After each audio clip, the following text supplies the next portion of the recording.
ভারতীয় আধিপত্যবাদের বিরুদ্ধে কথা বললে আমাদের জীবন বিপন্ন হচ্ছে। ইন্ডিয়ার অ্যাসাইনমেন্টটা কি ছিল, যে যারা যারা এই বাংলাদেশকে করদ রাষ্ট্রে পরিণত করার বিরোধিতা করবে তাদেরকে এক্সটিংগুইশ করে দাও। মুক্তিযুদ্ধের চেতনা কি জিনিস? একটা রাষ্ট্র গণতান্ত্রিক হবে, এই রাষ্ট্রে স্বাধীন থাকবে, সার্বভৌম থাকবে, অথচ এই আওয়ামী লীগ দিল্লি প্রণব মুখার্জির সাথে মিটিং করে দালালির নির্বাচন করে ইলেকশন ইঞ্জিনিয়ারিং করে 2008-এ ক্ষমতায় আসছে। ভারতের বিপক্ষে কথা বললেই সবাই ভাবতেছে আমরা মুক্তিযুদ্ধের বিরুদ্ধে কথা বলছি। না, আওয়ামী লীগের, ছাত্রলীগের, শ্রমিক লীগের আর ওই যত লীগ ব্যবসায়ীরা আছে এদেরকে দেখেছি। মিয়ানমার তো আর যাই হোক ফেলানির কাজটা করেনি, আপনি ফেলানিটা দেখেন কতজন করছে। না কতজন না, ফেলানির মতো যে কাজটা আপনি একটা জিনিস দেখেন, ওটা আমি আসবো। ফেলানির মতো তো ধরুন যে 14 দল এরা কি সিং টুগেদার স্যাং টুগেদার নৌকা মার্কা নিয়ে তো সবাই ভোট করছে। যারা ভারতীয় আধিপত্যবাদের বিরুদ্ধে বলবো তাদেরকে কি করা হবে? হত্যা করা হবে। বাস যদি কারো মাথায় পড়ে, সে লোক তো অসুস্থ। আমার মাথায় যদি বাস পড়ে, আগে গ্রামে দেখা যায় তাল গাছের উপর বাস পড়ছে, তাল গাছটা একটু ফরফর করে উড়ে গেছে, তো ওনার মাথায় কালকে বাস পড়লো, তাহলে কেউ না কেউ রাতের বেলা ওনার মাথায় বরফ দিয়েছে, বরফ দিয়ে এমন কোনো মন্ত্র শিখাইছে, সেজন্য আজকে সে বলছে এটা একটা অপ্রাসঙ্গিক, উনি অপ্রাসঙ্গিক। যারা যারা এই বলবে অপ্রাসঙ্গিক, উনি অপ্রাসঙ্গিক। কেন? হাদি আসছে বলেই উনি আজকে সিআইসি হয়েছে, নাহলে ওনাকে আরও 10 বার জন্মাতে হইতো সিআইসি হওয়ার জন্য। আর একটা জিনিস ভাই যেটা বললেন, ফারুক ভাই, তার সাথে কথা একটু, হাদিটা কে? আমি বিভিন্ন টক শো দেখতেছি, কেউ এই কথা আলোচনা করতেছে না। হাদি কি? হাদি কেন টার্গেট হলো? হাদির একটা ভয়েস আছে। ভয়েসটা কি? সে কোনো দিন বিক্রি হয়নি। কার কাছে বিক্রি হয়নি? ভারতীয় আধিপত্যবাদের কাছে। জহির রায়হান, শহীদুল্লাহ কায়সার যেমন বিক্রি হয়নি, তেমন হাদিরও দেখেন, ওই ভাই বলল হাদি হচ্ছে ইনকলাব মঞ্চ, সেটা কোনো তেমন পলিটিক্যাল পার্টি না। একটা ছেলে 2 জনকে নিয়ে প্রতিদিন লিফলেট বিলি করে, সে তার কোনো সেরকম কি বলবো আন্ডারগ্রাউন্ড পলিটিক্যাল পার্টি নাই, তার সে ফোর্স নাই, কিছু নাই, সে কারো জীবনের জন্য হামলা স্বরূপ তা না, সে চাইলেই কালকে একটা সরকার ফেলে দিবে তাও না। তাহলে আপনি ওনাকে কেন অ্যাটাক করলেন? কারণ উনি যে ক্ষুরধার বক্তব্য দিয়ে ভারতীয় আধিপত্যবাদের বিরুদ্ধে যে অবস্থান নিয়েছে, সে অবস্থান নেওয়াটাই হচ্ছে তার কি একমাত্র গুনাহ।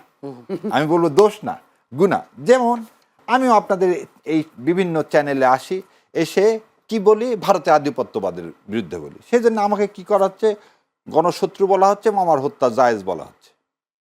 এইটা তার মানে, এই গতকালকে ছিল 14ই ডিসেম্বর, শহীদ বুদ্ধিজীবী দিবস। এই বুদ্ধিজীবীদেরকে যে কারণে হত্যা করছিল সেদিন ভারত, আজকে একই কারণে আমাকে, হাদিকে, ফারুক ভাইকে, আপনাকে, যারা ভারতীয় আধিপত্যবাদের বিরুদ্ধে বলবো তাদেরকে কি করা হবে? হত্যা করা হবে। যেন এ দেশটা কোনোভাবেই ভারতের কলোনির বাইরে যে একটা স্বয়ংসম্পূর্ণ স্বাধীন রাষ্ট্র হিসাবে, আমরা আপনি বললেন না 16ই ডিসেম্বর আমাদের মূল লক্ষ্যটা কী ছিল? পাকিস্তান আধিপত্যবাদ থেকে আমরা মুক্ত হব, মুক্ত হয়ে আমরা একটা স্বাধীন দেশে বসবাস করব গর্বের সাথে। সেই গর্বের সাথে যখন করব, 16ই ডিসেম্বরের পরে আপনি কি করলেন? মেজর জলিলকে 71 সালে মেজর জলিলকে ভারতীয় বাহিনী অন্তরীণ করলেন, সে একজন সেক্টর কমান্ডার।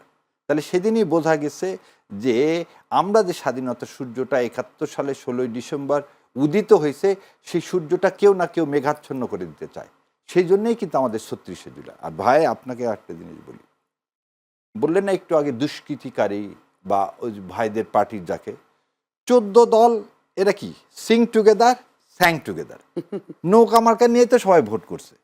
এবং এই হাসানুল হক ইনুরা, জাসদের যদি 22,000 কেন 2 জন কর্মীও যদি মরে থাকে এবং শেখ মুজিব তাদেরকে মেরে ফেলে দিয়ে থাকে, এটা তো অস্বীকার করার কিছু না। আপনি সংখ্যা বাদ দেন, 22,000 হলো না, তাহলে সেই রক্তের সাথে বেইমানি করে ইনুরা আওয়ামী লীগের সাথে হাত মিলানো না? যে ইনুরা ওপারে যেতে পারেনি, ওপারে গেলে ভারত তাদের বামফ্রন্ট যারা করতো, কাই জাফর থেকে শুরু করে আসম আব্দুর রব থেকে শুরু করে, তারা তো ওপার যেতে পারেনি। আজকে তারাই কি করতেছেন? ওনাকে সমর্থন করতেছেন। এবং এই জাতীয় পার্টি আপনি দেখেন তো, জাতীয় পার্টির ফিলোসফিটা কি? Is there any philosophy? সেই পার্টিটা কি করলেন? 13 সালে তারা ঘোষণা দিলেন আমরা ইলেকশনে যাব না। ওপার থেকে কি আসলেন? ফরেন সেক্রেটারি আসলেন, এসে এরশাদ সাহেবের কানে একটা পরামর্শ দিলেন জেলের মধ্যে থাকতে চাও না বাইরে থাকতে চাও? কারণ খালেদা জিয়া তোমাকে জেল থেকে কোনোদিন বের করবে না। এই জেলের ভয় পেয়ে যে লোক সেদিন কম্প্রোমাইজ করে বিনা স্বীকৃতিদের মাধ্যমে পরের দিন কি বলে দিলেন, হ্যাঁ আমরা ইলেকশনে যাব, এবং ভারত কি ন্যারেটিভ দাঁড় করলো, বেশিরভাগ লোক ইলেকশনে গেলে সেটার নাম গণতন্ত্র। আজকে হঠাৎ করে ভারত ইনক্লুসিভ এই কথাটা পাইলো কোথায়? এবং আরও একটা জিনিস আপনার মাধ্যমে বলে দিই গণমাধ্যম কর্মীদের জন্য, ভাই যেমন বললেন না ন্যারেটিভ তৈরি করা, কেন ভাই ইনক্লুসিভ? তুমি যে স্বেচ্ছায় এই দেশ ছেড়ে চলে গেছে, কেউ তো এখানে জোর করে তো হাসিনাকে পাঠায় দেয়নি, যে স্বেচ্ছায় চলে যাবে তাকে আপনি জোর করে কেন প্রাসঙ্গিক করতে চাচ্ছেন? আপনার উদ্দেশ্যটা কি? কেন ভারতকে আপনি প্রাসঙ্গিক করতে যাচ্ছেন? কেন ভারতীয় আধিপত্যবাদের কাছে আপনি স্যারেন্ডার করতেছেন? এই যে আজকে একটা দেখলাম যে সায়ের মন্তব্য করছে বাক স্বাধীনতা বন্ধ করে দেওয়া হচ্ছে আনিসদেরকে কি অ্যারেস্ট করে। শোনেন সায়ের সাহেব, একটু দয়া করে রোকেয়া পাচির সম্পর্কে আপনি একটু লেখেন যে অনলাইনে রোকেয়া পাচি কি করতেছে। শাওনকে ডিবি অফিসে নিয়ে যেয়ে আপনি কেন অ্যারেস্ট করতে পারলেন না? কেন আনিসেরা প্রাসঙ্গিক করতে চাচ্ছিল আওয়ামী লীগকে? কেন মাসুদ কামালরা দুইটা আওয়ামী লীগের মধ্যে একটা ইনোসেন্ট পার্টি আর কি নর্মাল পার্টি করতেছে? এই চিন্তাটা নিয়ে এসেই আপনি করলে গিয়ে হত্যাযজ্ঞ করলেন। হাদি তো সহজ সরল মনে আসছে, তার পরিপ্রেক্ষিতে কিছুই যায় না। সে যে পাশে আজরাইল নিয়ে ঘুরে বেড়াচ্ছে এটা তো তার মনের মধ্যে আসবে না। সে তো দেশপ্রেমিক, আর সে তো সবসময় বলতেছে আল্লাহ যখন নিয়ে যাবে কুল্লে নাফসিন জায়কাতুল মউত, সে তো সে মৃত্যুর জন্য রেডি। মিয়ানমার তো আর যাই হোক ফেলানির কাজটা করেনি, আপনি ফেলানিটা দেখেন। কতজন করছে? না কতজন না, ফেলানির মতো যে কাজটা আপনি একটা জিনিস দেখেন, ওটা আমি আসবো। ফেলানির মতো তো ধরুন যে আচ্ছা, আপনার এই প্রশ্নের উত্তর দেওয়ার আগে একটু সবার সামনে দেখাই ইতিহাসের চিহ্নপত্র, এই ৩য় খণ্ডের পেজ নম্বর ৬৯৯। আমি একটু পড়তেছি। শহীদুল্লাহ কায়সারের মৃত্যুর সংবাদ শুনে জহির রায়হান একেবারে ভেঙে পড়েন। সাংবাদিক সম্মেলন করলেন ১৭ তারিখে, করে তিনি বললেন আমি শ্বেতপত্র প্রকাশ করব। বুদ্ধিজীবীদের হত্যার জন্য তিনি আওয়ামী লীগ নেতৃত্বকে দায়ী করেন এবং মুজিবনগর সরকারের সকল গোপন তথ্য ফাঁস করে দিবেন বলেও ঘোষণা করেন। এখন আপনার কথায় আসে, ভারত এই যে ভাই সাহায্য করার কথা বললো, ভারত খুব পরোপকারী সাহায্য করবে। কাশ্মীর দখল করলো কেন? নাগাল্যান্ড মিজোরামবাসী তাদের স্বাধীনতার জন্য ঘোষণা করলেন, আপনি নাগাল্যান্ড মিজোরামের মাটিকে রক্তে লাল করে দিলেন। আপনি হায়দ্রাবাদকে জোরপূর্বক কি করলেন, ভারতের মধ্যে নিয়ে নিলেন। সিকিমকে নিলেন, গোয়াকে নিলেন, 12টা প্রিন্সেস স্টেটকে নিলেন। হঠাৎ আপনার এত ভালোবাসা হয়ে গেল কেন বাংলাদেশকে আপনি স্বাধীন করার জন্যে? আচ্ছা বুঝলাম, 16 তারিখে যখন পাকিস্তান সেনারা আত্মসমর্পণ করলেন, আমার তো মুক্তিযোদ্ধারা ছিল, তাদের হাতে তো অস্ত্র ছিল। আপনি প্রতিটা ডিস্ট্রিক্ট, জেলা, ইউনিয়ন পরিষদে কেন ইন্ডিয়ান সেনাবাহিনী পাঠালেন এবং সমস্ত অ্যাডমিনিস্ট্রেশন দখল করে নিলেন, ইনক্লুডিং আমাদের সেক্রেটারিয়েট? ভাই সত্যকে সত্য মানতে হবে। ভারত চেয়েছিল হায়দ্রাবাদের মতো, কিন্তু ভারত সেটা পেরে ওঠেনি, কারণ আমরা সেটা করে উঠতে দিইনি। সেই জন্যেই 22,000 যে জাসদ কর্মী মানে সেটা এই দেশের এই সোনার বাংলা সন্তানেরা, মেজর জলিলরা তো এই ভারতীয় আধিপত্যবাদের বিরুদ্ধে কথা বলছে বলেই ইন্ডিয়া তো পারেনি আমাদেরকে সিকিম বানাতে। আর আপনার কথা এখন আসি, জামাতে ইসলাম বিএনপির সাথে 5 বছরে 2টা মন্ত্রিত্ব ছিল। তার চেয়ে বড় একটা সত্য কথা শোনে, রাইট ইজ ব্লক 91-96 ছিল না, আমরা তো সমর্থন দিচ্ছি, কোনো মন্ত্রিত্ব তো ছিল না, কোনো এমপিও না হয়নি, কিছু না হয়নি। রাইট ইজ ব্লকে আপনি আবার যাদেরকে রাইট ইজ বলতেছেন, এই রাইট ইজ ব্লকের থিঙ্ক ট্যাঙ্ক বাংলাদেশে একটা বলেন তো? গত 54 বছরে একটা থিঙ্ক ট্যাঙ্ক করতে দেয়, যেমন সিপিডি। আপনি দেখেন সিপিডি কি দেবব্রতরা করে ফেলে দিছে, ওখানে ডানপন্থী কেউ আছে না। আপনি দুর্নীতির বিষয়ে কি আছে? আপনি যতগুলো থিঙ্ক ট্যাঙ্ক শাহরিয়ার কবির থেকে শুরু করে মুনতাসির মাউন্ট, আমাদের এটা হচ্ছে আমাদের ব্যর্থতা। এটা আমি বলবো না যে বাংলাদেশ জামাতে ইসলামের ব্যর্থতা, এটা বিএনপির ব্যর্থতা, যে আমরা থিঙ্ক ট্যাঙ্ক করে আজ পর্যন্ত সঠিক ইতিহাস মানুষের গোড় দরায় পৌঁছায় দিতে পারিনি, যেটা সবার কাছে গ্রহণযোগ্য হবে।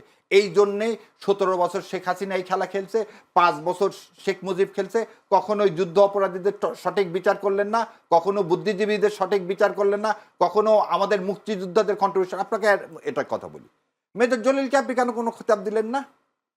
মেজর জলিল একটা সেক্টর কমান্ডার, তিনি, আপনি কর্নেল তাহেরের কথা ধরেন, তাদেরকে কেন আপনি পুরস্কার দিলেন না? জাসদ করায় কি অন্যায় ছিল? তাহলে এই প্রশ্নগুলো যদি উত্তর খুঁজতে যান তাহলে এই উত্তর পেয়ে যাবেন। এদেশে যারা এদেশের মাটি মানুষকে ভালোবাসে যারা ভারতের আধিপত্যবাদের বিরোধিতা করে তাদেরই হবে কি, তারা কোনো খেতাব পাবে না, তাদেরই হাদির মতো অবস্থায় পরিণত হতে জি, হবে। আমি একটা প্রশ্ন করে, হয়তো আমরা হাতে সময় একদম নাই। আপনি আনিস আলমগীরের কথা বলছিলেন, আনিস আলমগীর আপনি বলছিলেন যে ভারতীয় আধিপত্যবাদের বিষয়টা তারা প্রতিষ্ঠা করবার চেষ্টা করছে। এই যে মানুষ এখন, আনিস আলমগীর এখন কারাগারে, যদি বলে 5 দিনের রিমান্ডে হয়েছে, আনিস আলমগীরকে কেন গ্রেফতার করা হলো? যদি বলি, তাকে বলা হচ্ছে যে একটি সন্ত্রাস বিরোধী আইনে করা মামলায় গ্রেফতার হয়েছেন সাংবাদিক আনিস আলমগীর। তিনি 5 দিনের রিমান্ডে গেছেন, তিনি আজকে কারাগারে উঠে আবার অঝরে কেঁদেছেন, এরকম একটি নিউজও হয়েছে। আপনি এটাকে কিভাবে দেখছেন? কোনো কারণে কারো বক্তব্য বন্ধ করে দেওয়া, নাকি আসলে তার অপরাধ ছিল? প্রথম জিনিস হচ্ছে, আপনার সন্তান যদি গুলিবিদ্ধ হয়, সে তো আপনার সন্তান মানে তো আমারও সন্তান, তাই না ভাই? আমি কি ওই দিন নিহারি খেতে খেতে নিহারি চুষবো আর সেই ছবি দিব, আর আমি বলবো এই ছেলেটার বিষয়ে আসলে অনেক কিছু বলার আছে, এই কথা বললে আপনি কি ভাবেন, কি মেসেজটা সাধারণ মানুষকে দিচ্ছেন? আপনি আনিস আলমগীর করেন না এই কথাটা, কিছু বলেন না, ছবিটা দিয়ে না, অন্তকে নিয়ারি খেতে যাচ্ছেন, হাতি যেদিন আপনি গুলিবিদ্ধ হলেন। দ্বিতীয় কথা, জেস মিল বলছে স্বাধীনতাকে এনজয় করতে গেলে, স্বাধীনতা মানে এই যে আমরা এখানে আসছি আমি আপনাকে মেরে যাবো, এটা না, এটার মানে স্বাধীনতা না। স্বাধীনতা শুড বি লিমিটেড। আপনি এই দেশকে ধারণ করতেছেন, আপনি 36শে জুলাই হাজার হাজার আমার সন্তানদের শহীদ, সেই আত্মাকে আপনি কি কোনোভাবে বিশ্রদ্ধা করতে পারেন? আর আজকে আনিস আলমগীর সাহেবের একটা স্টেটমেন্ট দেখান তো আপনি, যে ওই সেদিন আমি ইয়াকেও জিজ্ঞাসা করছিলাম, তুষার সাহেবকেও জিজ্ঞাসা করছিলাম, আচ্ছা জয়কে নিয়ে আপনি ইন্টারভিউ করছেন, একবার কেন জিজ্ঞাসা করলেন না জয়ের মা 13 সালের ইলেকশন কেন এমন করলো, 18 সালের ইলেকশন কেন এমন করলো? আপনি তো সেই প্রশ্ন জিজ্ঞাসা করেননি। আপনি গদগদ হয়ে তাকে কি বানাতে চাইলেন? আপনি বাংলাদেশের আইটি সেক্টরের মহানায়ক, সেই বিপ্লবের ধারাকায় আপনারা এই প্রশ্ন করলেন কেন? কেন আপনারা তাবেদার, আপনাদের কোনো মেরুদণ্ড নাই, এবং মেরুদণ্ডহীন লোক আপনারা করেন কি, ইন্ডিয়া ওপারে যা বলে সেই টাকা পেয়ে যা বলতে বলে এদেশের মিডিয়াতে আপনারা তাই বলেন, এবং তাই করতেছে। আনিস আলমগীর তুষারদের একটা নির্দিষ্ট এজেন্ডার বাইরে তারা কখনো কথা বলে না, তারা বড় বড় কথা বলে। তাহলে আমার প্রশ্ন, তারা একদিনও কেন গত 17 বছর জেল খাটলো না? আয়নাঘর তো অনেক দূরের কথা, তারা একদিনও কেন, এই যে একজনের নাম কি আলম জানি না, উনি হঠাৎ করে আমেরিকা থেকে এসে কি হঠাৎ করে তিনি কখন কোন দল, যে উনি বলছিলেন 12 সালে জাতীয়তাবাদের দাফন হয়ে গেছে, কাফন হয়ে গেছে, সে আজকে বিশাল জাতীয়তাবাদী। কিন্তু জাতীয়বাদী আবার ফাঁক ফোকর দিয়ে আবার কি করেন, কোনোভাবে আওয়ামী লীগকে ইনক্লুসিভ করা যায় কিনা। মানে এই লোকগুলোকে তো আপনি নিয়ে আসছেন পার্টিকুলার পারপাসে রে ভাই। কোথাও আমাদের দুই ভাইয়ের মধ্যে তো কথা হচ্ছে না। আমরা তো এবং আপনারা দেখেন, আমরা যারা এই ভারতীয় আধিপত্যবাদের বিরুদ্ধে যাব, মিডিয়া হাউসগুলো তাদেরকে আস্তে আস্তে কমায় দিবে। যারা এরকম আগ্রাসী কথা বলবে, সত্য কথা বলবে, তাদেরকে মিডিয়া হাউস জায়গা দিবে না। মিডিয়া হাউস কাকে জায়গা দিবে? যারা কম্প্রোমাইজ করে কথা বলবে। কিন্তু আপনার কাছে সেলুট, আপনারা আমাকে ডাকতেছেন, আমরা বলতে পারতেছি, সেই জন্য এই আপনার চ্যানেলকে বিশেষ করে আমার অন্তরের অন্তঃস্থল থেকে আমি ধন্যবাদ জানাই, যে এটাই হওয়া উচিত মিডিয়া, এটাই হওয়া উচিত স্বাধীন রাষ্ট্র, এটার নাম স্বাধীনতা। ওইভাবে ন্যারেটিভ তৈরি করা, ভারতের পক্ষে বলা এবং ভারতের টাকা এখানে একটা ন্যারেটিভ তৈরি করা, এর নাম সাংবাদিকতা। নৃত্য আমরা দেখেছি আওয়ামী লীগের, ছাত্রলীগের, শ্রমিক লীগের, আর ওই যত লীগ ব্যবসায়ীরা আছে এদেরকে দেখেছি। তো সাডেনলি সেরকম একটা ঘটনা ঘটেছে। আর দ্বিতীয়ত যেটা দেখলাম, এই ঘটনাটাকে একটা আইন শৃঙ্খলা এলিমেন্ট, একটা ফৌজদারি অপরাধ ঘটেছে, একটা ল এনফোর্সমেন্ট ব্রিচ হয়েছে, এই জায়গাটার বদলে দেখতে পাচ্ছি একদল আর এক দলকে সিরিয়াসলি ক্রিটিক করার জায়গাটাতে নেমে গেছে। এবং এইটা মনে হচ্ছে যে একটা প্লান্টেড ইনসিডেন্ট মনে হয়েছে, এবং অ্যাট এ টাইম অনেকগুলো ঘটনা ঘটেছে। খুলনাতে একটা যুবদল, সাবেক যুবদল নেতা খুন হয়েছে, মসজিদের একজন ইমামকে কুপিয়ে জখম করা হয়েছে একই দিনে। তারপরে গাজীপুরে ছাদের উপরে পানির ট্যাঙ্কির ওখানে দেখলাম যে চাঁদাবাজির ব্যাপারে কোপাচ্ছে, এরকম ঘটনাগুলো গতকালকে জগন্নাথ বিশ্ববিদ্যালয়ে হলো। হ্যাঁ, তো সেই জায়গাটাতে মনে হয়েছে। এবং এই যে ভিকটিম মিটফোর্ডের, তার ভাতিজির একটা ভিডিও কিন্তু আবার আসছে অনলাইনে দেখলাম, এবং সেই মেয়েটা বলছিল যে একজন প্যান্ট শার্ট পরা একটা স্মার্ট টাইপের লোক, সে পাশে দাঁড়িয়েছিল, খুবই ইনস্ট্রাকশন দিচ্ছিল, ছবি সিসিটিভি ফুটেজ যেন থাকে, এরকম বেশ কিছু কথা বলেছে। এবং সে মহিলাটা দাবি করেছে তার কাছে নাকি সকল ফুটেজ আছে, কারা আসলে এটার পেছনে জড়িত। এবং যে কায়দায় পিটানো হয়েছে, যেমন আপনি একটা মানুষকে মারছেন, মেরে ফেললেন, তারপরে উলঙ্গ করলেন, তার উপরে আবার দাঁড়ায় নাচানাচি হচ্ছে, এরপরে আপনি আবার পাথর মারলেন। মানে মারার জন্য, ঠিক একটা মানুষকে খুন করতে যদি কেউ চায় ঠিক এই লেভেলের এতগুলো স্টেজ ব্যয় করে খুন করাটা কেউ আসলে খুন করে না। খুন করে যিনি করেন, আমরা যেহেতু আইনের ছাত্র, ক্রিমিনোলজি পড়েছি, মনস্তত্ত্বটা থাকে কুইকেস্ট টাইমে খুনটা করে পালিয়ে যাওয়া। তো সেই জায়গায় যে পরিমাণ সময় নিয়ে খুন করা হয়েছে, ভিডিও ফুটেজটাও সেরকম, ফুটেজ রেকর্ডেড রাখা হচ্ছে, তো সেইটা যথেষ্ট সন্দেহজনক। এবং এই ধরনের ঘটনা হিস্টোরিক্যালি আমরা দেখেছি যেগুলো ঘটেছে, যেমন ধরেন বিএনপি জামাতের সরকারের সময় দেখবেন অনেকগুলো নাটকীয় ঘটনা ঘটেছে, এবং আওয়ামী লীগের আমল থেকে দু একটা ঘটনা ঘটেছে। আব্দুর রহমান বাংলা ভাইয়ের নাটক, মুফতি হান্নান নাটক, তারপরে হচ্ছে তারেক রহমান এই 21শে আগস্টকে ঘিরে যে অপপ্রচার করা হয়েছে, হাওয়া ভবনের যেই বিষয়গুলো আমরা দেখেছি, রমনার বটমূলে বোমা হামলা হয়েছে, যশোরের উদিচির প্রোগ্রামে বোমা হামলা হয়েছে, কমিউনিস্ট পার্টির মিটিংয়ে আপনার পল্টনে বোমা হামলা হয়েছে, তারপরে কাজী আরেফ নামে রাশেদ খান মেনন, এরা অনেক বিভিন্ন সময় আহত হয়েছে, গুলিবিদ্ধ হয়েছে। এবং এই ঘটনাগুলোকে জাজ করলে আপনি দেখতে পারবেন যে একটা প্যাটার্ন অফ ইনসিডেন্ট আছে। এবং আমরা যারা এরশাদের সময়কার ঘটনা জানি, রিপন ভাই তো তখনকার ছাত্রনেতা ছিলেন, যে এরশাদ তার বাহিনীকে দিয়ে কিভাবে পিটাইছে, লাশের ব্যবসা করছে, ফ্রন্টে নিয়েছে, ব্যাকে নিয়েছে। জাসদের যিনি মহিউদ্দিন ভাই, উনি বই লিখেছেন এইসব ব্যাপারগুলোতে, এগুলো কিন্তু ফ্রন্টে আসছে আমাদের। তো এই ঘটনাটা পার্টিকুলারলি দেখবার পরে আমার কাছে মনে হয়েছে এটা স্বাভাবিক কোনো ফৌজদারি অপরাধ না, এটা একটা লিঙ্কড ইমপ্ল্যান্টেড ইনসিডেন্ট। এখন প্রশ্ন হচ্ছে যে আপনি কি মনে করছেন কোনো ধরনের ষড়যন্ত্র, সাবোটাজ? এটা আমি মনে করছি। এখন এটা কেন করা হচ্ছে, এটা কেন পার্টিকুলারলি এই টাইমে কেন হচ্ছে? প্রথম বিষয় হচ্ছে আপনাদের মনে থাকার কথা যে তারেক রহমানের সাথে অন্তর্বর্তীকালীন সরকারের প্রধান ইউনূসের মিটিংয়ের আগ পর্যন্ত দেখবেন, রিপন ভাই যেহেতু আছে আমি খোলামেলাই বলছি, বিএনপির অনেক সিনিয়র নেতাও দেখবেন অনেক অসংযত স্টেটমেন্ট দিয়েছেন। জি। এবং যেটা অন্তর্বর্তীকালীন সরকারকে তারা যে সাহায্য করছেন ওই স্টেটমেন্টের সাথে সাংঘর্ষিক ছিল। তো সেই জায়গাতে মিটিংয়ের পরে কিন্তু দেখবেন এটা কিন্তু কাম ডাউন হয়ে গেছে সারা দেশে। বিএনপির পক্ষ থেকে কোনো রকম হস্টাইল অথবা অসম্মানজনক কোনো স্টেটমেন্ট কেউ দেয় নাই। আমরা জানি যে বাংলাদেশের পতিত ফ্যাসিবাদের সুবিধাবাদী একটা অংশ, যাদেরকে ডিপ স্টেট বলছি আমরা, বিভিন্ন জায়গায় যারা রয়ে গেছে, এবং দিল্লির গোলাম যারা আছে, লেন্দুব দর্জি, মির্জাফররা, তারা এই মিটিংটা হোক চায় নাই। এবং আমরা এটা জেনুইনলি জানি, তারা এই মিটিংটা হোক তারা চায় নাই। কারণ তারা চেয়েছে বিএনপির সাথে অন্তর্বর্তীকালীন সরকারের দূরত্ব তৈরি করে এটা অস্থিতিশীল পরিবেশ তৈরি করা, এবং এটা দিয়ে তারা বেনিফিশিয়ারি হওয়া। আগেই তো ভালো ছিলাম, কি লাভ হইল? সেক্ষেত্রে ফ্যাসিবাদ বিরোধী রাজনৈতিক দলগুলো কতটা সচেতন বলে মনে এইটা হচ্ছে এখন পরের আলোচনা। তাহলে এখন দেখেন তারা যেটা চাচ্ছে এক্স্যাক্টলি রাজনৈতিক দলগুলো, বিএনপি, জামাত, এনসিপি, সবাই কিন্তু এই ট্র্যাপে পড়েছে। দেখেন বিএনপির নেতারা অন্য দুইটা রাজনৈতিক দলকে এখন বকাঝকা করছে, জামাতকে, এনসিপিকে বলছে। জামাত, এনসিপি নেতৃবৃন্দ বিএনপি নেতৃবৃন্দ সম্পর্কে দেখবেন যে অনেক কথাবার্তা বলছে। সাধারণ ছাত্রদের ব্যানারে বিভিন্ন জায়গায় প্রোগ্রাম হচ্ছে যেখানে তারেক রহমানকে নিয়ে অনেক কুরুচিপূর্ণ কথাবার্তা বলছে। দেখেন হাসিনার ফ্যাসিবাদ বিরোধী আন্দোলনেও আমরা অথবা রিপন ভাইরা তো আমরা হাজারটা বক্তব্য দিছি। আমরা কি হাসিনার বাপমা তুলে কোনোদিন গালি দিয়েছি, কোনো স্ল্যাং ব্যবহার করেছি বাংলাদেশে পলিটিক্যাল? আমরা সর্বোচ্চ কি বলছি? ফেরাউন বলছি, দানব বলছি, নমরুদ বলছি, কিন্তু বাপমা তুলে গালি দেওয়াটা। তো সেইখানে দেখেন এখানে কি করতেছে, তারেক রহমানকে পার্সোনালি স্ল্যাং ইউজ করে গালি দেওয়া হচ্ছে। এটা কিন্তু কখনো করা হয়নি। আমি যেহেতু গণতান্ত্রিক, হাসিনার ব্যবহৃত শব্দ প্রয়োগ করতেছে এক্স্যাক্টলি, এবং তার থেকেও খারাপ শব্দ। হাসিনা ওই শব্দগুলো ব্যবহার করে নাই তারেক রহমানকে নিয়ে। দুর্নীতিবাজ বলেছে, তারেক রহমানকে কি বলেছে? দুর্নীতিবাজ বলেছে, চাঁদাবাজ বলেছে, পালিয়ে গেছে বলেছে, ষড়যন্ত্রকারী বলেছে, তো ওই অমুকের সাথে আইএসআই এর দালাল বলছে। কিন্তু এই যে স্ল্যাংগুলো ব্যবহার করছে এটা করা হয়নি।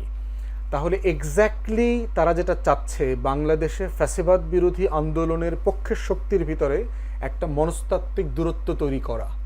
বিএনপি জামাতের বিরুদ্ধে কথা বলবে, জামাত বিএনপির বিরুদ্ধে কথা বলবে, বিএনপি এনসিপির বিরুদ্ধে কথা বলবে, এনসিপি বিএনপির বিরুদ্ধে কথা বলবে, দেশটাকে একটু অস্থিতিশীল করে ফেলা। এবং দেখেন ছাত্র দলের একটা প্রোগ্রাম হয়ে গেল, বিশাল সমাবেশ, সেখানে স্লোগানটা আসছে কি দেখেন, আবার রাজাকারের স্লোগান ফিরায় নিয়ে আসা হচ্ছে। তাহলে দেখেন এইটা কাম্য না। এবং আমরা গতকালকে একটা টকশোতে ছিলাম, আমি রিপন ভাইকে পার্সোনালিও বলেছি যে এই সিচুয়েশনটাকে টেন্স করে ফেলেন, আমরা কারো ফাঁদে পা দেব না। বরং এখন দরকার আমরা বিএনপি বড় দল আকারে তাদের দায়িত্ব, প্রত্যেক রাজনৈতিক দলের অফিসে গিয়ে চায়ের দাওয়াত নিয়ে সেখানে যাওয়া, কথা বলা, এই টেনশনটাকে, টেন্স সিচুয়েশনটা কমায় নিয়ে আসা, আবার সেই ইউনূস এবং তারেক রহমানের ডায়ালগের লেভেলে চলে যাওয়া। কনভারসেশনে চলে গেলেই যেটা হবে, এই যে স্যাবোটিয়াররা যেটা অ্যাচিভ করতে চাচ্ছে সেটা অ্যাচিভ করতে পারবে না। ধন্যবাদ আপনাকে। পলিটিক্যাল পার্টিগুলো জেনুইন কম্পিটিশনের মধ্য দিয়ে আপনার পদ পদবি পাওয়া, ক্ষমতায় যাওয়া, এমপি মন্ত্রী হওয়া, এই অনেকগুলো আকাঙ্ক্ষা তো আসলে জমে গেছে পাওয়ার পলিটিক্স। স্ট্রাকচারাল পলিটিক্সের যে ডেভেলপমেন্ট সেটা হয় না, পুরো মানে জিনিসটা তো নাই। 16 বছর ধরে দেশে কোনো রাজনীতি ছিল না। আর ফ্যাসিবাদ যেটা করে, জাতীয় চরিত্র নষ্ট করে দেয় মানুষের। কারণ চিন্তা করে দেখেন, গত 16 বছর ধরে আমাদেরকে যতটুকু চিৎকার করে কথা বলতে হয়েছে, যদি আমরা এই পরিমাণ ব্লাড প্রেশার হাই করে, এই হাই ভলিউমে চিৎকার করে কথা না বলতাম, আমরা কিন্তু অনেক শব্দ যেগুলো ব্যবহার করেছি এটা আসলে কখনো করতাম না। এবং চিৎকার করে কথা বলতে বলতে যেটা হয়, আপনি কিন্তু যেখানে চিৎকার করবার প্রয়োজন নাই সেখানেও কিন্তু আপনি চিৎকার করে কথা বলার অভ্যেস হয়ে যায়। এবং এটা আমি আমার বাসার ক্ষেত্রে গেলে বুঝি। আমার বাসার লোকজন আমাকে বলে যে তুমি সাডেনলি টেম্পার্ড হয়ে যাচ্ছ কেন, মানে এটা এটা এটা সে কখনো এক্সপেক্ট করে নাই। যে অথবা যে ল্যাঙ্গুয়েজ ভাষা ব্যবহার করছি, সে বলছে গত 4-5 বছরে তোমার ল্যাঙ্গুয়েজে পরিবর্তন হয়ে গেছে, টেম্পারামেন্টে পরিবর্তন হয়ে গেছে। এখন এটা দায় কি আসলে আমার নিজের? এইটা হাসিনা আমাকে এই টেম্পারমেন্টটা দিয়েছে। তো হাসিনার মতো শেখ পরিবার অথবা আওয়ামী জাতীয় পার্টির যে কার্টেলস, মাফিয়াস, এরা যেটা করেছে, একটা ন্যাশনাল ট্রমা তৈরি করে দিয়ে গেছে, একটা জাতীয় চরিত্র নষ্ট করে দিয়েছে। পুরো জাতিকে সে আপনার মানে এমনভাবে পলিউট করছে, চিন্তায়, কাজে, প্রসেসের ভিতর থেকে ইনস্টিটিউশনগুলোকে ধ্বংস করে দিয়েছে। এইটার আমরা সবাই কালেকটিভ ভিকটিম, আমরা সবাই এটা সম্মিলিত শিকার এই বাস্তবতার। এখন সেইখান থেকে কোনো ওভার মানে শর্টকাট কোনো এক্সিট নাই, অধৈর্য হয়ে যাবো তাই বলে। বাস্তবে তাই হবেন। কারণ হচ্ছে যে আপনি কোনো প্রসেসে যখন এন্ড দেখবেন না, সমাধান দেখতে পাবেন না, তখন আপনি কি করবেন? আপনারা দেখবেন কারেন্ট চলে যায়, কারেন্ট চলে যাওয়ার পরে সাডেনলি আমরা কি করি? আমরা ঘামানো শুরু করি, অস্বস্তি ফিল করি। আপনি যদি জামা পরা থাকেন, পাঞ্জাবি পরা থাকেন, সেটা খুলে ফেলেন। খুলে যত কম কাপড় পরে ফ্যানের নিচে বসা যায় অথবা খোলা জানলার পাশে বসা যায়, দরজার পাশে বসা যায় চেষ্টা করবেন। এখন বাস্তবতা হচ্ছে কারেন্ট চলে গেছে, আপনার দক্ষিণা বাতাস বন্ধ, প্রচণ্ড গুমোট আবহাওয়া আছে, আপনার দরজা বন্ধ, জানলা বন্ধ, এবং এমন একটা জায়গায় বসে আছেন যেখানে বলা আছে ওই চেয়ারটাতে বসলে কোট টাই খোলা যাবে না। হাসিনা আমাদেরকে যে এনভায়রনমেন্টটাতে রেখেছে আর কি, এটার নাম হলো সাফোকেটিং এনভায়রনমেন্ট। এই সাফোকেশনের মধ্যে পুরো একটা জাতি গত 16 বছর আবদ্ধ ছিল। এখন সেই জায়গাতে কিন্তু আমাদের সবার বিহেভিয়ারাল প্রবলেম আছে। এবং এই বাস্তবতাটা যেটা হয়েছে, সাডেনলি আমি সবকিছুর ভিতরে আমি আওয়ামী লীগ দেখি। এই জন্য যেটা হয়, আপনি দেখবেন যে একটা কালেকটিভ ট্রমার বৈশিষ্ট্য হচ্ছে যে কোনো স্যাবোটাজ, যেমন আপনারা গণমাধ্যমে প্রশ্ন করবেন, 2টা বিশৃঙ্খল ঘটনা ঘটেছে, এই মনে হয় আইন শৃঙ্খলা পরিস্থিতি ব্রেকডাউন করলো, এই মনে হয় মব জাস্টিসের দেশ ভরে গেছে, এই মনে হয় সাডেনলি আমরা উগান্ডা হয়ে গেলাম, এই মনে হয় এইটা হয়েছে ওইটা হয়েছে, এই মনে হয় হাসিনা ফিরে আসতেছে। এই ট্রমাটা হচ্ছে গ্র্যাজুয়াল প্রসেসে অ্যাড্রেস করতে হবে। এই জন্য আগে যেটা বলেছে, এটা রেজলিউশন হচ্ছে কম্পিটিটিং পার্টিস যারা আছে, পলিটিক্যাল পার্টি, তাদের আচরণে সংযত হইতে হবে। বিএনপির সমালোচনা করা শতভাগ ন্যায্য, তারেক রহমানের সমালোচনা করা শতভাগ ন্যায্য, কিন্তু তারেক রহমানের সমালোচনা কোনটা? তাকে গালি দেওয়া, না তার বক্তব্যে তার আর্গুমেন্ট, তার যুক্তিকে খণ্ডন করা? একটা হলো ডেমোক্রেসি আর একটা হলো অভদ্রতা। তো সেই জায়গাটাতে আমাদেরকে বর্ডারটা টানতে হবে, সীমানা টানতে হবে। আমি রিপন ভাইয়ের সাথে তর্ক করব, আলাপ করব, দ্বিমত করব, সবই করব, কিন্তু আমি ওনার বাপ মা তুলে কথা বলতে পারবো না। এইটা তো মানে বিয়ন্ড দ্য লিমিট। তো সেই জায়গাতে আমার কাছে মনে হচ্ছে রাজনৈতিক দলগুলোর নিজের ভিতরে বোঝাপড়াটা দরকার, চা খাওয়া বসা দরকার। তারেক রহমান এবং প্রয়োজনীয় প্রফেসর ইউনূসের সাথে আবার একটা মিটিং দরকার। এরকম একটা মিটিং হলে যেটা হবে, ওই যে সাবোটিয়াররা ডিপ স্টেট যেখানে যেখানে ইলেকশন ইঞ্জিনিয়ারিং করবে, আওয়ামী লীগ পুনর্বাসনের রাজনীতি করবে, বাংলাদেশের দলগুলোর ভিতরে ক্যাওয়াস লাগায় 111-এর মতো মার্শাল ল জারি করবে, বাংলাদেশে অনেক মানে ক্রিমিনাল মাফিয়া দর্জি যারা আছে, লেন্দুব দর্জি, তারা মার্শাল ল কীভাবে জারি করতে হয়, কীভাবে আর একটা 111 করা যায়, সংবিধান কিভাবে সাসপেন্ড হবে, এইগুলোর আলোচনাও বিভিন্ন মহলে অলরেডি চলছে। অতএব সেই জায়গাটাতে রাজনৈতিক দলগুলোকে মাথায় রাখতে হবে, জাতীয় শত্রু প্রশ্নে আমরা কেউ কারোর শত্রু না। বিএনপি জামাতের শত্রু না, জামাত এনসিপির শত্রু না, এনসিপি বিএনপির শত্রু না। এই জায়গাটা খুব পরিষ্কার থাকতে হবে আমাদের ভিতরে। আমরা রাজনৈতিক প্রতিদ্বন্দ্বী আর জাতীয় শত্রু ডিফারেন্ট জিনিস। আমার জাতীয় শত্রু হচ্ছে দিল্লি, ভারত এবং তার যারা দালাল লেন্দুব দর্জিরা আছে, আওয়ামী লীগ, জাতীয় পার্টি এবং 14 দল, এরা হচ্ছে আমার ন্যাশনাল সিকিউরিটি থ্রেট, জাতীয় নিরাপত্তার হুমকি। অতএব যারা আমার স্বাধীনতা সার্বভৌমত্বের শত্রু তাদের সাথে রাজনৈতিক প্রতিপক্ষকে একাট্টা করা যাবে না। এখানে ভাষা, আচরণ, কথাবার্তা, তর্কটাকে আলাদা করে ফেলতে হবে। তা না হলে যেটা হবে, আমরা শত্রুর ফাঁদে পড়ব। এবং শত্রুর ফাঁদে পড়লে বাস্তবে মনে হচ্ছে যে বিএনপি একটা স্লোগান দিয়ে মনে হয় জিতে গেল, এনসিপি মনে হয় বিএনপিকে আর একটু দুইটা গালি দিয়ে মনে হয় জিতে গেল, জামাত মনে হয় এইটা করে আবার জিতে গেল।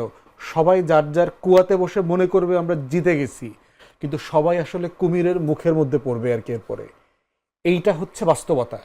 এই কুমিরের ফাঁদে আর পা দেয়া যাবে না, তাহলে পুরো দেশ ধ্বংস হয়ে যাবে। ধন্যবাদ। যে সকল রাজনৈতিক দল বিএনপি ছাড়া সবাই মোটা দাগে পিয়ারের পক্ষে। পিয়ার মানে ভোটের পিয়ার। কমিশন যেটা প্রস্তাব দিয়েছিল যে উচ্চ কক্ষ গঠিত হবে, 100 সদস্য থাকবে এবং সেটা ভোটের পিয়ারের উপরে ভিত্তি করে সদস্য মনোনীত হবে, দলগুলো ওইভাবে অ্যাপয়েন্ট করবে আর কি। তো সেখানে বিএনপির পজিশন হচ্ছে যে নিম্নকক্ষে আসনের বিএনপির পক্ষ তো দাবি তো ছিল যে পিয়ার পদে যারা ভোট চায় তার নির্বাচনকে পেছানোর ষড়যন্ত্র করছে, এসব বক্তব্য তো আছে। পলিটিক্যাল স্টেটমেন্ট, সেটা আপনি বলতেই পারেন, বাট আমরা যেটা দেখি এখানে দ্বিমতের জায়গাটা হচ্ছে বিএনপি চাচ্ছে যে আপনার নিম্নকক্ষে যে আসন যে যেটা পাবে সেই আসনের সংখ্যানুপাতেই উচ্চ কক্ষে এটা পাবে আর কি। এই জায়গাটাতে হচ্ছে বিরোধ আর কি। নীতিগতভাবে সব রাজনৈতিক দল কিন্তু উচ্চকক্ষের পক্ষে, সব রাজনৈতিক দল, এবং সদস্য সংখ্যা 100 হবে সেটার। কিন্তু যেটা হচ্ছে যে এটা গঠিত কিভাবে হবে এবং তার কাজ কি হবে, এই দুইটা প্রশ্নে বিএনপির সাথে অন্যান্য রাজনৈতিক দলের মোটামুটি ঠিক বিপরীত মেরুর বাস্তবতা বিরাজ করছে। যে বিএনপির পজিশন হচ্ছে সে কোনোভাবেই সরাসরি ভোটের পিয়ারে উচ্চকক্ষ নির্বাচিত হোক, সেটা সে চাচ্ছে না। তার পজিশন, পলিটিক্যাল পজিশন এখানে। আর দ্বিতীয়ত হচ্ছে সে চাচ্ছে যে কোনো বিল, কোনো প্রস্তাবনা সেটা 1 মাসের বেশি অথবা সর্বোচ্চ 2 মাস পর্যন্ত যেতে পারে, এই উচ্চকক্ষ আটকে থাকতে পারবে না, এটা অটোমেটিক নিম্নকক্ষে চলে যাবে এবং পাশ হয়ে যাবে। বিএনপির একটা পজিশন হচ্ছে বাজেট উচ্চকক্ষে পেশ হবে না।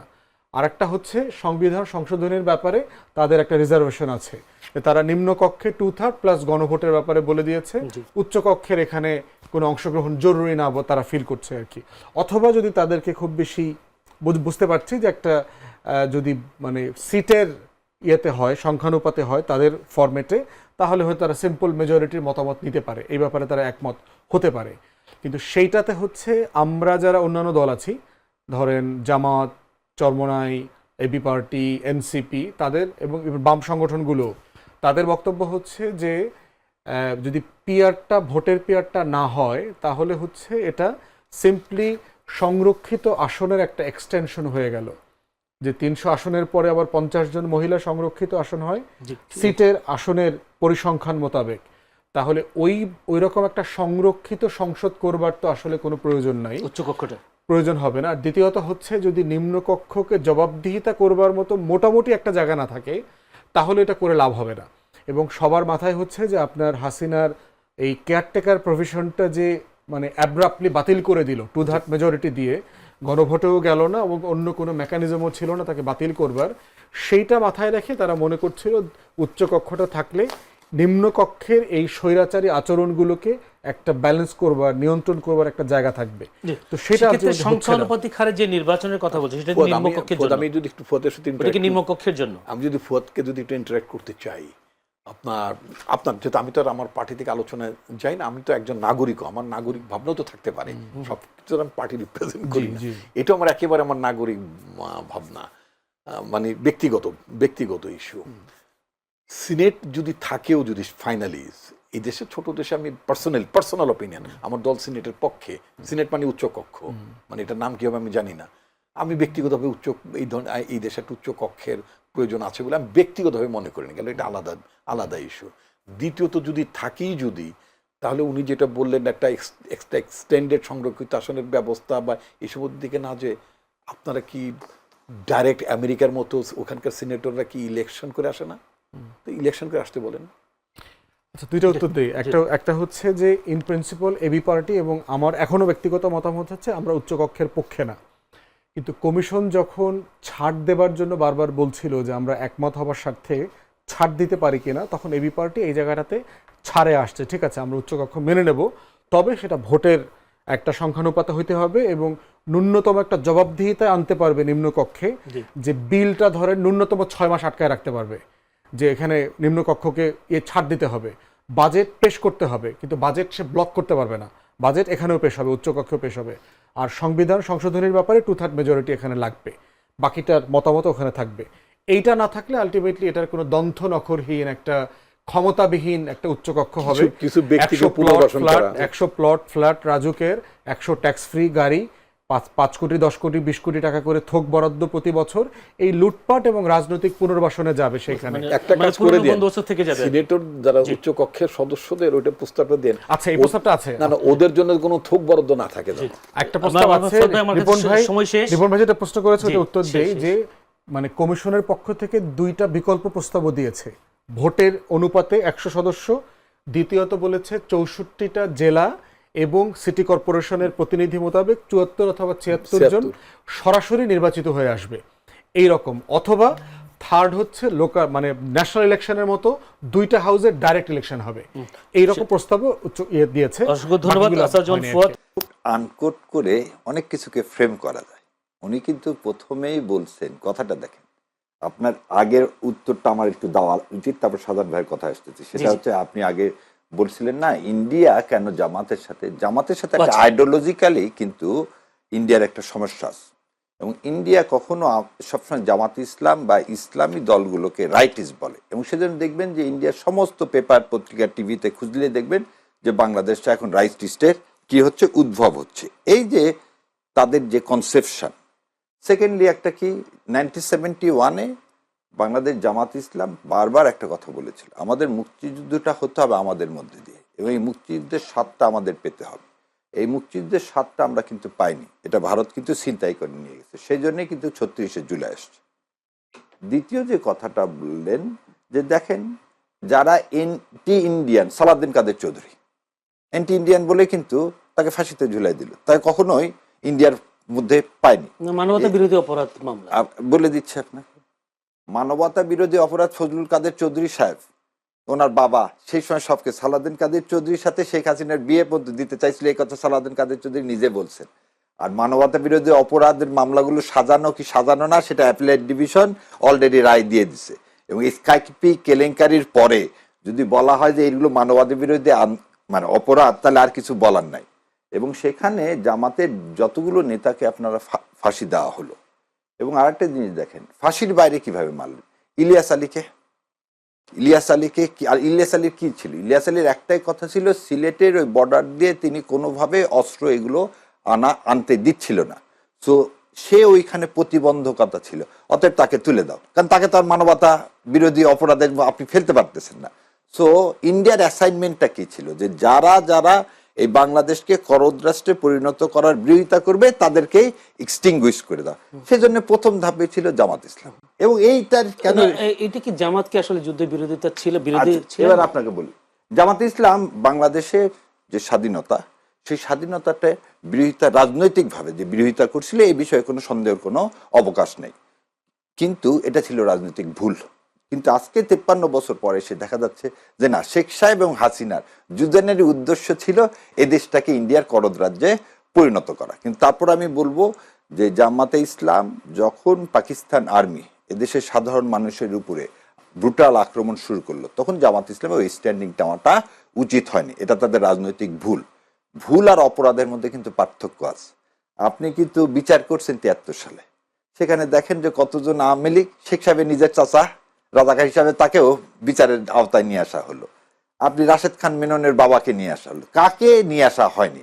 এবং তাকে যদি আমি আপনাকে একটা পরিসংখ্যান বলি, যে পরিসংখ্যানটা দেখেন যে ইউ উইল বি অ্যামেজ যে জামাত ইসলাম, আচ্ছা তখন বৃহৎ দল জামাত ইসলামও না, তখন বৃহৎ দলকে মুসলিম লীগ।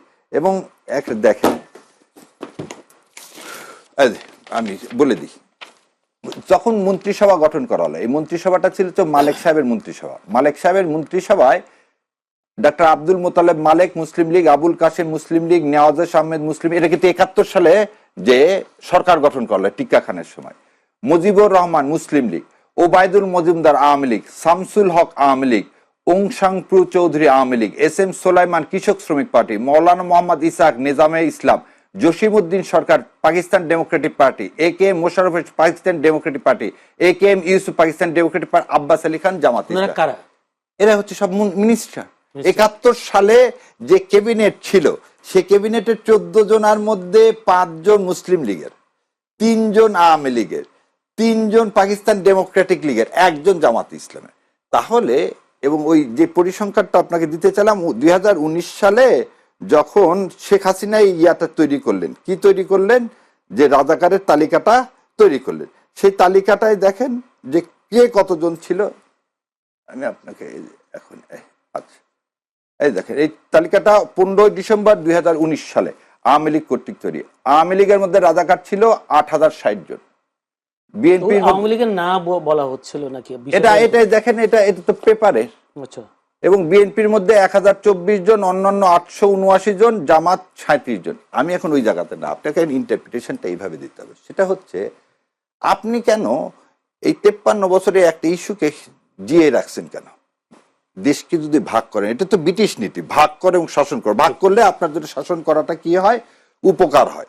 আপনি এই কেন আপনি সেই সময় কোলাবরেটর এক দিয়ে যদি জামাত ইসলাম অপরাধ করে থাকতো তার আপনি বিচার করতেন। আপনি এই 17 বছর তো সময় পাইলেন, আপনি তো অনেকের বিচার করলেন না। তো জামাত ইসলাম যদি ওই সময় যদি সত্যি মানবতা বিরোধী অন্যায় করে থাকতো তাহলে তার আপনি বিচার করতেন। আপনি তো বিচার করেননি। আর যতক্ষণ কাউকে বিচার না করবেন তাই কি অপরাধী বলা যাবে? প্রিজাম্পশনটা কি? Everyone is innocent until proven guilty. তাহলে আপনি গিল তো প্রমাণ করতে হবে। এবং আমি আপনাকে এই ডকুমেন্ট সব থেকে দেখালে, এখন সব মিথ্যাচার করা হচ্ছে মুক্তিযুদ্ধকে নিয়ে। এদেশে সবাই মিলে আমরা, এবং এটা কোথায় পাওয়া গেছে জানেন? এম.আর. আক্তার মুকুলের বই থেকে। এম.আর. আক্তার মুকুলের যে চরমপত্র বই, সেই বই 330 নম্বর পাতায় দেওয়া আছে। আর সাধারণ ভাইয়ের কথাটা কেন বললাম, সাধারণ ভাই বলছে কি, বর্ডার দিয়ে কি আসতেছে? অস্ত্র আসতেছে, এবং বর্ডার দিয়ে টাকা আসতেছে। এই যে আপার সাথে আমাদের এক কেন আছে? তারেক জিয়ার জীবন হুমকি কার জন্য? ইন্ডিয়ার জন্য। আমাদের নির্বাচন যদি আপনি বলেন অনিশ্চিত, কার জন্য? ইন্ডিয়ার জন্য। এবং এগুলো সবই করতে চাবে কে? আওয়ামী লীগ এবং ইন্ডিয়া। দেখেন এই মানে এগুলো কথা বললে বাস পুরানা আগুন সন্ত্রাস, এগুলো তো আওয়ামী লীগের দ্বারাই তৈরি। আজকে যখন আপনি এই জিনিসগুলো দেখতেছেন তখন সাধারণ সাহেব কি বলতেছে যে আমাদের কথা প্রশাসন শুনতেছে না, দেখতে পাচ্ছে আর্মস অ্যামুনিশন আসতেছে। তার মানে আপনি যে প্রথমে যেটা বললেন জামাতে ইসলামের লোকজন প্রশাসনে বসে আছে, তার তো সাধারণ ভাইয়ের মতো লোক এ কথা বলে না। তবে তারও একটা জিনিস বলি, সে যেহেতু রাজনৈতিক নেতা, ওই বক্তব্যটা তিনি দিয়েছেন যে জামায়াত প্রশাসনের আমাদের কথা উঠতে হবে। উত্তর কি জন্য বললো? আপনি ওই প্রথমটুকু উত্তর দিতে হবে। যখন সে বললো ইন্ডিয়া থেকে টাকা এবং অস্ত্র আসতেছে, আমাদের শুনতে চাচ্ছে না, তো আমাদের কথা শুনতে হবে। এই আমাদের এটা কিন্তু রূপক সেন্সে বলতে মানে কি, এই সরকারটা, হ্যাঁ এই সরকারটা তো আমাদের সবার না, এই অভ্যুত্থানের সরকার না। তাহলে আমাদের কথা যদি শোনে, তাকে শোকজ করলেন তাহলে না, এটা একটা জিনিস। ওনার পরের অংশটুকু দেখেন, ওই যে বলছে পুলিশ আগে পিছিয়ে যেতে হবে। তার মতো রাজনীতিবিদ সরল আপা যাব না আমরা এরকম জায়গায় সব কথা কি সবসময় বলতে পারবো? যেটা অফলাইন আমরা বলতে পারি সেটা কি রাজনৈতিক নেতা হলে বলা যাবে? তো ভাইয়ের যে পরের অংশটুকুন, যেটা পুলিশ আগে থাকতে হবে পিছনে থাকতে, এটা যতই রূপক করতে বলছে যে ইলেকশন যদি তুমি করতে চাও তাহলে পুলিশকে এরকম স্ট্যান্ডিং এ আসতে হবে, নাহলে তুমি ফ্রি ফেয়ার ইলেকশন করতে পারবে না। জামাত সেজন্য শোকজ দিছে, সে তার রিপ্লাই দিবেন। এই শোকজ দেওয়ার এই যে বিধানটা কি জন্য, যে তোমার এই বক্তব্য কি জন্য তুমি দিলা, কিসের পরিপ্রেক্ষিতে, সে শোকজ দেন যাতে পরিষ্কার। মুক্তিযুদ্ধকে ছোট করা, হেয় করার চেষ্টা কে করেছে? বাংলাদেশের পুরো ইতিহাস জুড়ে যদি দেখেন, মুক্তিযুদ্ধকে সবচেয়ে বেশি ছোট করেছে আওয়ামী লীগ, শেখ মুজিব, শেখ হাসিনা, শেখ পরিবার। কি কি ছিল মুক্তিযুদ্ধের চেতনা? আমরা কেন যুদ্ধ করেছি? 70-এ একটা নির্বাচন হয়েছে, যেই নির্বাচনে আওয়ামী লীগ, পূর্ব পাকিস্তান আওয়ামী লীগ ভোটে জিতেছে। সো গণতন্ত্রের মূল্যবোধ কি? আপনি তাকে ক্ষমতা দেবেন না, দিয়ে কি করলেন? একটা যুদ্ধ চাপিয়ে দিলেন, আমরা যুদ্ধ করতে গেলাম।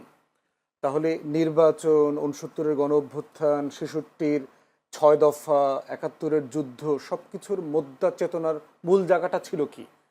এই রাষ্ট্রটা একটা গণতান্ত্রিক রাষ্ট্র হবে।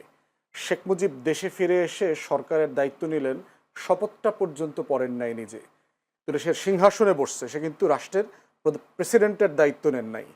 দ্বিতীয়ত হইল 73-এর নির্বাচনের সময় আওয়ামী লীগ এবং শেখ মুজিব যা বলেছে, 293টা সিট নিচ্ছে। জাসদকে পিটায়া পাটায়া কেন্দ্র থেকে ব্যালট হেলিকপ্টারে করে চুরি করে ঢাকায় না গুইনা নির্বাচন ঘোষণা করছে। বঙ্গভবনে গিয়া বলছে দেশে কোনো বিরোধী দল নাই, শেখ মুজিব বলছে। যেই শেখ মুজিব বিরোধী দলের রাজনীতি করছে, যেই শেখ মুজিব 14 বছর গণতন্ত্রের জন্য লড়াই করে জেল খাটছে, সে 73-এর নির্বাচনের পরে বলতেছে দেশে কোনো বিরোধী দল নাই। সেই শেখ মুজিব বাংলাদেশে চতুর্থ সংশোধনী করে বাকশাল জাতীয় দল কায়েম করছে। সেই শেখ মুজিব বাংলাদেশে সকল পত্রিকা গণমাধ্যম নিষিদ্ধ করে দিয়েছে। সেই শেখ মুজিব দেশের সকল রাজনৈতিক দল বিলুপ্ত করে দিয়েছে, ইনক্লুডিং আওয়ামী লীগ। আওয়ামী লীগকে সে বিলুপ্ত করে দিয়েছে। তাহলে যেই কারণে আমরা 6 দফাকে আমাদের মুক্তির দলিল বলেছিলাম, যেই কারণে 69-এ গণ অভ্যুত্থান হইল, যেই কারণে পূর্ব পাকিস্তান আওয়ামী লীগকে 70-এর নির্বাচনে মানুষ ভোট দিল, যেই কারণে আপনার 71-এর যুদ্ধ হইল, লড়াইতে এই তাজউদ্দিনের প্রবাসী সরকার সবাই মিলে যুদ্ধ করলো, তার প্রত্যেকটা ফাউন্ডেশন স্টোনকে এই শেখ পরিবার, শেখ মুজিব, আওয়ামী লীগ ধ্বংস করে দিয়েছে 72 থেকে 75-এ। ঠিক একই জিনিস আপনি গত 16 বছরে দেখেন। মুক্তিযুদ্ধের চেতনা কি জিনিস?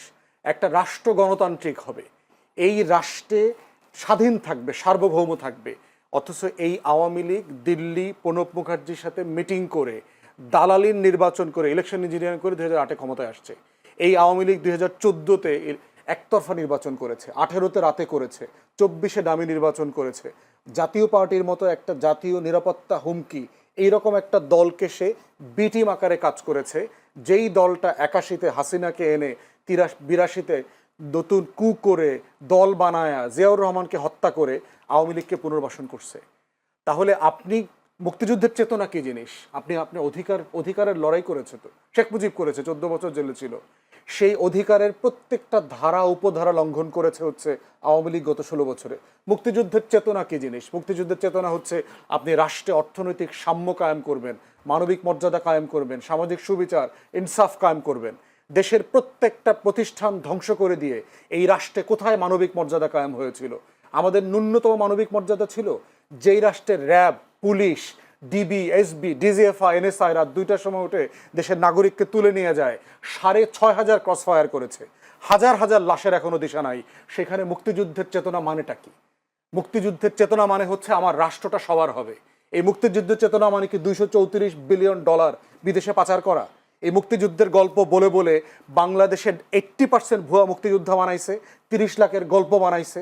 এই মুক্তিযুদ্ধের চেতনা নামে আমরা শহীদদের একটা তালিকা করি নাই। 6,757 জন শহীদ মুক্তিযোদ্ধা ভাতা নাই। তাহলে শহীদের 30 লাখের গল্প কতজন আসছে? বীরঙ্গনা 504 জনের তালিকা আছে মুক্তিযুদ্ধ মন্ত্রণালয়ে। আপনি 2 লাখ বীরঙ্গনার গল্প বলেন কেন? মিথ্যাচার দিয়ে কি রাষ্ট্রাচার হয়? রাষ্ট্র তৈরি হয়?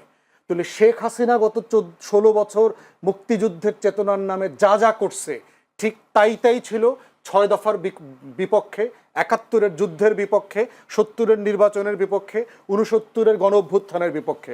অতএব এই রাষ্ট্রের স্বাধীনতা সার্বভৌমত্বের সবচেয়ে বড় শত্রু হচ্ছে আওয়ামী লীগ। ফুয়াদ আরেকটা বক্তব্য বেশ ভাইরাল হয়েছে, আপনি বলেছেন মুক্তিযুদ্ধের সময় আওয়ামী লীগ বা কিংবা শেখ মুজিব কোনো যুদ্ধে অংশ নেননি। বিষয়টা একটু যদি খুলে বলতেন। দেখেন, তো লম্বা টপিক, এখন আপনি এই আলোচনা ঢুকবেন কিনা? বিষয়টা দেখেন, 25শে মার্চ যখন গোল table round table meeting fail করলো, সন্ধ্যার পরে ইতিমধ্যে ক্র্যাকডাউনের প্রিপারেশন চলছে। আওয়ামী লীগের নেতারা খবর পেয়ে গেছেন রাতে ক্র্যাকডাউন করবে। তাজউদ্দিন আহমেদের ডায়েরিতে পড়বেন, লিখছে তাজউদ্দিন আহমেদ 32 নম্বরে গেছে, গিয়ে বলতেছে মুজিব ভাই আমরা তো পালাইতে হবে কিছুক্ষণ পরে, তো আপনার একটা বক্তব্য, এবং সে একটা রেকর্ডার নিয়ে গেছে, কাগজ কলম নিয়ে গেছে, যে আপনি একটা বক্তব্য রেকর্ড করে দেন, আমরা তো ছিন্ন বিচ্ছিন্ন হয়ে যাব, দেশে যুদ্ধকে অর্গানাইজ করতে হলে আপনার একটা বক্তব্য লাগবে। সেটা দিতে অস্বীকার করেছে। এরপর বলছিল ঠিক আছে আপনি কাগজ কলম একটু লিখে দেন, লিখে একটু সাইন করে দেন, আমরা কি পড়বো আপনার পক্ষ থেকে, মানুষকে জানাবো, এটা প্রয়োজন আমিই পড়বো আপনার তরফ থেকে। সে বলতেছে আজকে ক্র্যাকডাউন হবে, আমি এটার বিরুদ্ধে প্রতিবাদ করে দিছি অলরেডি, এগুলো মেনে নেব না। 27 তারিখে হরতালের ডাক দিয়েছি, বাসায় গিয়ে নাকে তেল দিয়ে ঘুমা, 27 তারিখ হরতাল হবে। শেখ মুজিব 25 তারিখে পালানোর আগে সে 27 তারিখে হরতালের কর্মসূচি দিয়েছে। অবশ্যই পালিয়েছে। সে ক্যান্টনমেন্টের সাথে অ্যারেঞ্জমেন্ট করেই পালাইছে। ক্যান্টনমেন্ট থেকে গাড়ি আসছে, তার সুটকেস রেডি করে দিয়েছে তার ওয়াইফ, পুরো বর্ণনা আসছে হিস্ট্রির বইগুলোতে দেখেন, সে আস্তে পালায় চলে গেছে। তো এই হলো শেখ মুজিবের যুদ্ধ। পরবর্তীতে দেখেন তাজউদ্দিন আহমেদের ডায়েরিতে এই কথা লেখা আছে, মুজিব ভাই আপনাকে তো কখনো বলতে পারলাম না যুদ্ধটা আমরা কিভাবে করেছি, কিভাবে অর্গানাইজ করেছি। শেখ মুজিব মুক্তিযুদ্ধের গল্প কোনোদিন 71-এর প্রবাসী সরকারকে ডেকে এনে জিজ্ঞেস করেন নাই, কোনোদিন জানতে চান নাই। বহুবার তাকে বলা হয়েছে, সে কোনোদিন মুজিবনগরে যায় নাই। তাজউদ্দিন আহমেদ বারবার রিকোয়েস্ট করছেন, বহুবার বলা হয়েছে যে আসেন মুজিব ভাই একটু আপনি বৈদ্যনাথ তলাটা দেখে আসেন, আমরা ওই পার থেকে পালায় এসে কিভাবে একটা মঞ্চ করে স্বাধীনতার ঘোষণাপত্র দিলাম, আপনাকে রাষ্ট্রপতি ঘোষণা করলাম, এটা তো আপনাকে দেখতে হবে, কোনোদিন যায় নাই সেখানে। অতএব সেই বাস্তবতায় দেখতে হবে যুদ্ধটা কারা অর্গানাইজ করছে। যুদ্ধ অবশ্যই তাজউদ্দিন আহমদের নেতৃত্বে, বাকি যারা পালিয়ে গেছেন ভারতের সহায়তায়, এবং এই ব্যাপারে দ্বিমত আছে যে আমাদের প্রবাসী সরকার করাটা ভারতে ঠিক হয়েছে কিনা। সেক্টর কমান্ডাররা কিন্তু রাজি ছিলেন না। জেনারেল ওসমানী থেকে সবাই বলেছেন যে আমরা অনেক চিটাগং লম্বা হিল ঘটনা। ট্র্যাক্সে করব।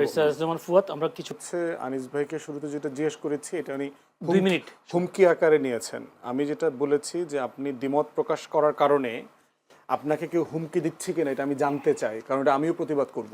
তো আনিস ভাইয়ের অলমোস্ট সব কথার সাথে আমার দ্বিমত আছে। একটা যেটা চাঁদাবাজির কথা বলছেন, এটা জেনুইন কথা, ফেব্রুয়ারিতে ভোট হওয়া উচিত, এটার সাথে একমত। আমার দল ফেব্রুয়ারিতে নির্বাচনে যাবে। বাকি অলমোস্ট সব কথাই হচ্ছে আমি আওয়ামী লীগের 16 বছরের বয়ানের একটা রিজেম্বলেন্স দেখলাম আর কি, এবং যেটার সাথে আমি রেসপেক্টফুলি ওনার সাথে দ্বিমত করছি। প্রশ্ন কথা হচ্ছে, দেখবেন যে যখনই আমরা আমাদের আজাদির লড়াইটাকে দিল্লির আধিপত্যবাদের বিরুদ্ধে নেই, এবং গণ অভ্যুত্থান যে দিল্লির আধিপত্যবাদের বিরুদ্ধে একটা লড়াই, একটা জনগণের মানে প্রচণ্ড রকম স্বতঃস্ফূর্ত প্রতিবাদ, এইটাকে আনিস ভাইরা মেনে নিতে পারছেন না।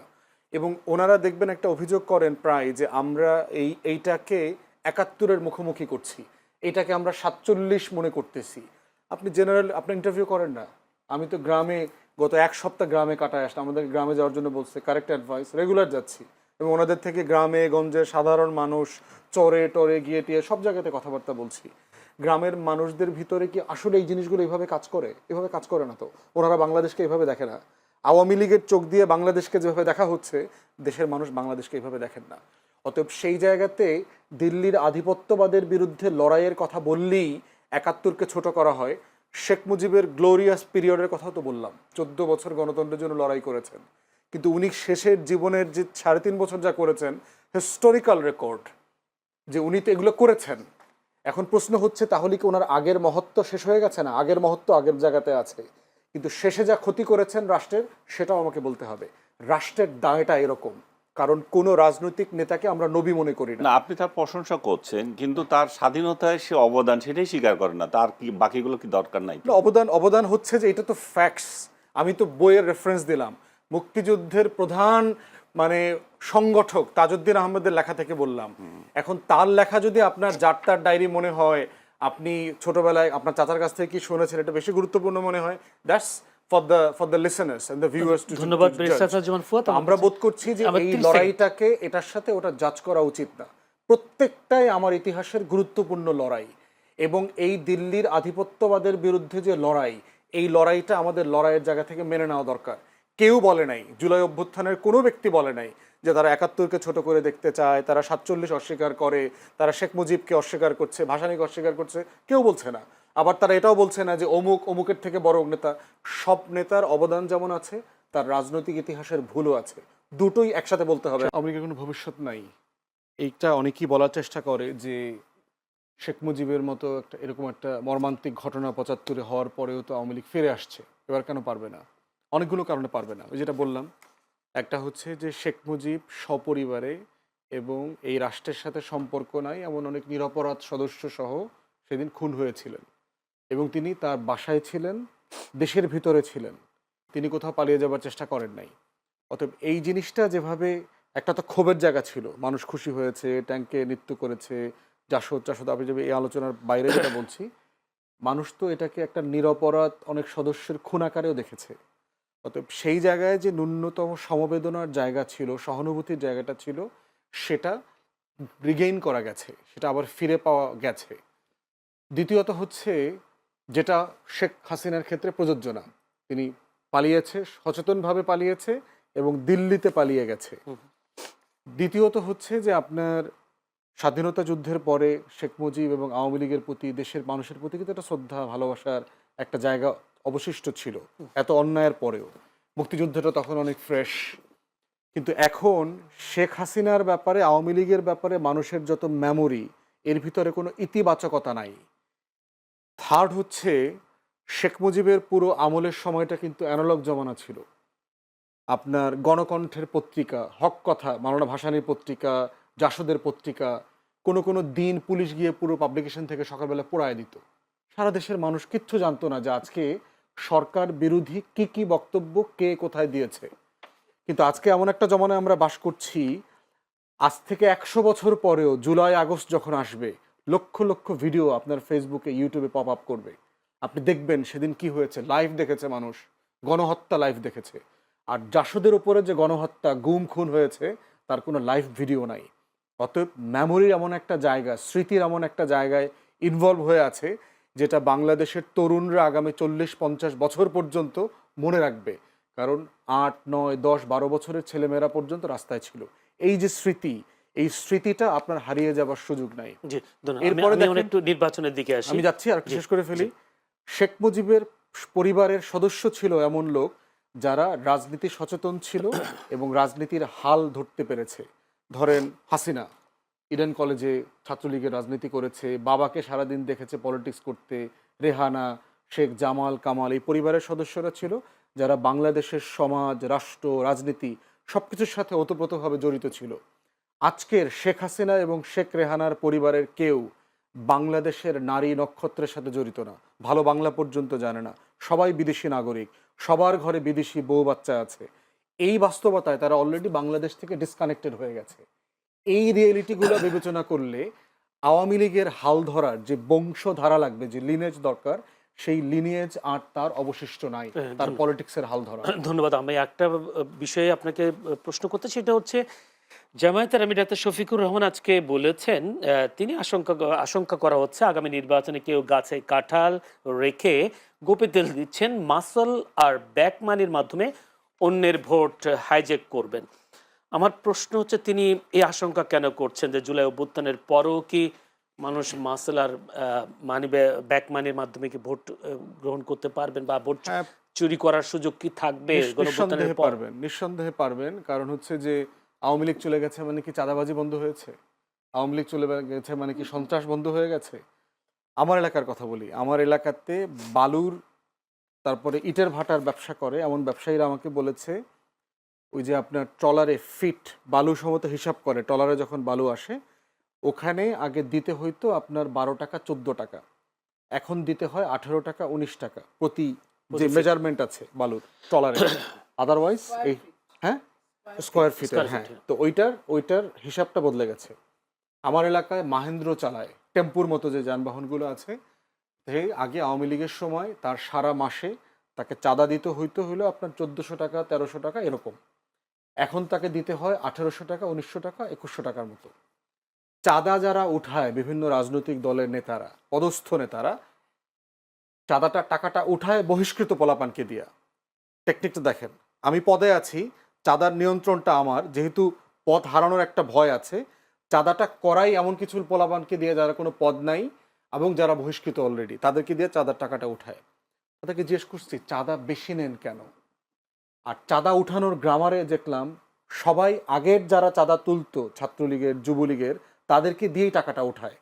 এটার একটা বড় কারণ হচ্ছে গত 16-17 বছরে তো যারা চাঁদা তুলছে সে জানে যে কে কে চাঁদা দেয়, কত করে চাঁদা দেয়, কিভাবে ভয় দেখাইলে চাঁদাটা দেওয়া কন্টিনিউ করবে, কোত্থেকে চাঁদাটা আসে। অতএব এই জনগোষ্ঠীকে যদি আপনি সাডেনলি মানে এক্সচেঞ্জ করে নতুন কর্মচারী দেন, ও তো আসলে চাঁদাটা তুলতে পারবে না। এই জন্য টোটাল চাঁদা সংগ্রহকারী জনগোষ্ঠী আগের দল আছে, পরিমাণটা বাড়ছে কেন জিজ্ঞেস করলাম। দ্বিতীয় প্রধান কারণ বলছে যে আমাকে তো খরচপাতি চালাইতে হয়, আগে যারা ছাত্রলীগে চাঁদা তুলতো ওদেরকে তো টাকা দিতে হচ্ছে, এখন আমারও তো পোলাপান আছে, আমার পোলাপান পালার জন্য টাকা লাগে, আমার কিছু লাগে। আর যার কাছ থেকে চাঁদাবাজির এই ব্যবসাটা সে টেক ওভার করছে, সে এখন কলকাতায় আছে, সে এখন মালয়েশিয়াতে আছে, তার আবার খরচ পাঠাইতে হয়। এই কারণে এখন এই যে 14 টাকাটা 19 টাকায় চলে গেছে, তারপরে 1300-1400 টাকাটা 1800-1900 টাকায় চলে গেছে। টাকাটা 500 টাকা। অতএব এই গণ অভ্যুত্থানে চাঁদাবাজি তো বন্ধ হয়নি, সন্ত্রাস বন্ধ হয়নি। আমার সামনে আমি বিএনপির 2 গ্রুপের রামদা মিছিল দেখেছি, ভয়ঙ্করভাবে দেখেছি। এক গ্রুপ আরব গ্রুপকে আওয়ামী লীগের থেকেও বেশি ঘৃণা করে, মানে একই রাজনৈতিক দল করে, এবং এটা তো শুধু এক অঞ্চলে না, এটা মনিয়াপা রাজনীতি করেন, বিভিন্ন অঞ্চলে এটা হচ্ছে। অতএব এই রাজনৈতিক সংস্কৃতি বদলানোর যে জায়গাটা আমরা আশা করেছিলাম, সেটা বিভিন্ন রাজনৈতিক দলের ক্যান্ডিডেট সিলেকশন, তারপরে হচ্ছে এলাকায় স্থানীয় প্রচার, চাঁদাবাজি, তারপরে সন্ত্রাস, অস্ত্র, এই প্রত্যেকটা জিনিস বিবেচনা করে নির্বাচনের এই আশঙ্কাটা কোনোভাবে ফেলে দেওয়ার মতো না। আওয়ামী লীগের রাজনীতির মৃত্যু ঘটে গেছে। গত বছর যদি 5 তারিখে শেখ হাসিনা গণভবনে খুন হইতো, তাহলে আওয়ামী লীগ বেঁচে যাইতো, তার রাজনীতিটা বেঁচে যাইতো। যেভাবে শেখ মুজিব মর্মান্তিকভাবে খুনের শিকার হয়েছেন, যে কারণে যেটা হয়েছে আওয়ামী লীগের প্রতি মানুষের একটা সিম্প্যাথি, শেখ মুজিবের প্রতি একটা সিম্প্যাথি, পরিবারের অন্যান্য নিরপরাধ নিষ্পাপ সদস্যদের ব্যাপারে সিম্প্যাথি, মহিলারা যারা মারা গেছে, রাসেল, তো এই ধরনের লোকদের ব্যাপারে সিম্প্যাথিটা কিন্তু পরবর্তীতে পলিটিক্সটা গ্রো করতে সাহায্য করেছে। কিন্তু গত বছর যেটা হয়ে গেছে সেটা হচ্ছে একজন স্বৈর শাসক, অনির্বাচিত ফেরাউন, সে দেশ ছেড়ে পালিয়ে চলে গেছে এবং পালিয়ে ভারতে গেছে। মানে যেই দেশের সমর্থনে সে গণহত্যা করেছে, যেই দেশের সমর্থন নিয়ে বাংলাদেশের গত 16 বছরের ইতিহাসে গুম, খুন, নির্বাচনহীনতা সবকিছু প্রতিষ্ঠান ধ্বংস করা চাপিয়ে দিয়েছে, তার দেশে সে পালিয়ে গেছে। এই দুইটা বাস্তবতার কারণে যেটা হয়েছে, আওয়ামী লীগের মৃত্যু ঘটে গেছে গত 5ই অগস্ট। এখান থেকে পৃথিবীর ইতিহাস নাই যে এই লেভেলে কোনো স্বৈরাচারের পতনের পরে সে আবার পলিটিক্সে ফিরে আসবে, আবার রাজনীতিতে পুনর্বাসিত হবে, এত এত গণহত্যা করবার পরে। এরশাদের কথা কেউ কেউ বলেন যে এরশাদ স্বৈরাচার ছিল। এরশাদকে দেখলে তো এখন হাসিনার তুলনায় তো আমার আল্লাহর অলি মনে হয় আর কি, এইরকম একটা ভালো মানুষ, আপাদমস্তক। এরশাদকে কেউ একটা বাজে কথা বলতে আমরা কোনোদিন শুনেছি? কথাবার্তায় যথেষ্ট মার্জিত, কাউকে গালাগালি করা, কোনো নেত্রীর ব্যাপারে বাজে কথা বলা, স্ল্যাং ব্যবহার করা কখনো করেন নাই। ওনার চারপাশে যারা ছিল প্রত্যেকটা মানুষ তার পাঞ্চুয়ালিটি, ডিসিপ্লিন, ভদ্রতা সবকিছুর ব্যাপারে প্রশংসা করেছে। তো সেই লোকটাকে আমরা স্বৈরশাসক বলি। সে কি একটা গণহত্যা করছে গত 9 বছরে? তার সময় অবশ্যই পুলিশের গুলিতে মানুষ মারা গেছে। কয়জন? 24, 25, 28, 30 জন মারা গেছে হয়তো। সার্টেনলি। কিন্তু এটা আওয়ামী লীগের তুলনায় মাওলানা সাঈদীর রায়ের 24 ঘন্টার ভিতরে 100-র উপরে লোক শেখ হাসিনা মেরে ফেলছে। তাহলে 24 ঘন্টায় 100 লোক মারা আর 9 বছরে এরশাদের পুলিশের গুলিতে 30 জন মানুষ মারা এক জিনিস না। অতএব সেই জায়গাতে তো আপনি এরশাদ তো আল্লাহর অলি ছিল। তো সেই বাস্তবতায় এরশাদ কিন্তু দেখবেন 91-তে কিন্তু সে তার 5টা আসনে নির্বাচনে জিতেছে, জেলে থেকে নির্বাচন করেছে। তাহলে সেই মানুষটা পলিটিক্সে ফিরে আসছে, এমপি হইছে, আবার মন্ত্রীর স্ট্যাটাসে, অ্যাম্বাসেডার কি একটা ছিল মধ্যপ্রাচ্যে হাবিজাবি। তো এই যে বাস্তবতাটা, এটা কিন্তু হাসিনার ক্ষেত্রে প্রযোজ্য না, আওয়ামী লীগের ক্ষেত্রে প্রযোজ্য না। এরশাদ দেশ ছেড়ে পালিয়ে যায় না। কেউ কেউ মনে করছে না আওয়ামী লীগকে নির্বাচন করতে দিলে শেখ হাসিনা আবার জিতে আসবে। এটা তো আলোচনার প্রশ্নই আসে না। একটা পরাজিত শক্তিকে নির্বাচন করতে কে দেবে? মানে এটা আলোচনাটা আসবে কেন? মানে আপনি হিটলারের দলকে আবার নির্বাচন করতে দেবেন, এটা 1945 সালে ইউরোপে কোনো আলোচনার টপিক ছিল না। প্রশ্ন হচ্ছে বাংলাদেশের রাজনীতি, রাষ্ট্র বিনির্মিত হবে আওয়ামী মুক্ত দিল্লির আধিপত্যবাদের বাইরে গিয়ে আলোচনার টপিকে। মনিয়াপা বিএনপি রাজনীতি করে, আমার দ্বিমত আছে না? মনিয়াপার সাথে আমার 100টা দ্বিমত আছে, কিন্তু আমরা সবাই জাতীয় রাজনীতির একই ফ্রেমে আছি। বাংলাদেশপন্থী রাজনীতি করি আমরা সবাই, কিন্তু আমাদের রাজনীতি করবার অধিকারের জায়গা থেকে আওয়ামী ফাঁসিবাদের রাজনীতি করবার অধিকার তৈরি হয় না। কারণ একটা ক্রিমিনালকে যদি আপনি রাজনীতি করবার অধিকার দেওয়ার মানে হচ্ছে আপনি গণহত্যার 1400 শহীদের সাথে বেইমানি করছেন, আপনি গণ অভ্যুত্থানকে অস্বীকার করছেন, আপনি আবার রাতের ভোটের নির্বাচনকে সমর্থন করছেন, আপনি আবার নির্বাচন ছাড়া 153 জন সদস্য দিয়ে গণতন্ত্র হওয়া, সংসদ হওয়া, তারপরে 24-এর দামি নির্বাচন হওয়া, $250 বিলিয়ন লুটপাট হয়ে যাওয়াকে আপনি সমর্থন করছেন। অতএব এই দুইটা জিনিস একসাথে যেতে পারবে না। আওয়ামী লীগ, জাতীয় পার্টি, পুরো সিন্ডিকেটের রাজনীতি, নির্বাচন থাকবে, বনাম বাংলাদেশে প্রজাতন্ত্রের যে রাজনীতি, গণতন্ত্রের রাজনীতি, সেটা থাকবে। দুইটা একসাথে চলতে পারবে না। রাজাকার, আলবদর, আল শামসা কি তাহলে এই হত্যার সাথে জড়িত ছিল না? এটাই কি বলতে আমি বলতে চাই যে শেখ মুজিবুর রহমানকে, ওই জন্য বললাম যে দুইটা অংশ পড়ে শোনায়, তাহলে আপনারা নিজেরাই বলবেন যে কেন আমি বলতেছি যে এই কাজগুলো করছে ভারত। এখানে পাকিস্তানের এর সাথে জড়িত হওয়ার কোনো কারণ ছিল না। এবং এইখানে ওই নীলিমা ইব্রাহিম শেখ সাহেবকে বলতেছে, নীলিমা ইব্রাহিম কয়েকজন শেখ মুজিবকে পিরাপিরি করেছিল বুদ্ধিজীবীদের জন্য আলাদা স্মৃতিসৌধ নির্মাণের জন্য। বিরক্ত হয়ে শেখ সাহেব বললেন, আপা এত বেশি মিনার বানালে ওই সব পিলারে গরু বেঁধে রাখা হবে। উনি বলতেছে নীলিমা ইব্রাহিমরা যে বুদ্ধিজীবীরা যারা মারা গেছে তাদের জন্য পিলার করেন, আর শেখ সাহেব বিরক্ত হয়ে বলতেছে এত পিলার করেন না, ওখানে গরু বেঁধে রাখা হবে। তাহলে শেখ সাহেব যদি জানতোই, আজকে তার মানে জন্ম শতবার্ষিকী অনুদায় হাজার হাজার কোটি টাকা আপনি খরচ করলেন, আজকে যদি তাহলে আপনি 72 থেকে 75 কোলাবরেটর একে সবার বিচার করলেন, আপনি ইনকোয়ারি রিপোর্টটা কেন প্রকাশ করতে দিলেন না যে বুদ্ধিজীবীদেরকে কারা হত্যা করছে? গত 17 বছরে শেখ হাসিনা কেন এইটা বের করলেন না? দেন আপনি আর শহীদুল্লাহ কায়সার ছেলে কি বলছে যে আমার বাবাকে পাকিস্তানিরা হত্যা করেনি, বলছে তো। শমী কায়সার তো বলেনি। না, আমার শমী কায়সার কি দুই ভাই বোনের মধ্যে তো বাটোয়ারা মামলা সবসময় হয় ভাই বোনের জমি জমার মধ্যে। শমী কায়সার এমপি হতে পারছে ওই জন্য বলেনি, আর একজন হয়তো সৎ সেজন্য এমপি হয়নি। আপনাকে যে কথাটা হাদির ভাইয়ের কাছ থেকে নিয়ে আসলাম, আমরা যে কথাটা তো আপনাকে বলতে, জাহিদ ভাই একদিন বলছিল ইসলামী বিদ্বেষী কথা বললে আমাদের জীবন কি হয়ে যায়, বিপন্ন হয়ে যায়। আমি বলে দিচ্ছি, জাহিদ ভাইয়ের টকশো সারাদিনে 4-5টা করে বেড়াচ্ছে, তাদের জীবন কোথাও বিপন্ন হয়নি। বিপন্ন হচ্ছে ভারতীয় আধিপত্যবাদের বিরুদ্ধে কথা বললে আমাদের জীবন বিপন্ন হচ্ছে। ঠিক একই জিনিস 72 সালে আপনি একটা জিনিস বলি, শহীদুল্লাহ কায়সার, জহির রায়হান, যত প্রফেসর ছিল বিশ্ববিদ্যালয়ে, তারা ছিল সবাই সমাজতান্ত্রিক মনা। তারা এদেশে একটা সমাজতন্ত্র কায়েম করতে চাইছিল, যেটা সিপিএম ওপারে করছে। সেই সমাজতন্ত্র কায়েম করতে চাইছিল, সেটা ইন্দিরা গান্ধী কখনোই করতে দিতে চায়নি।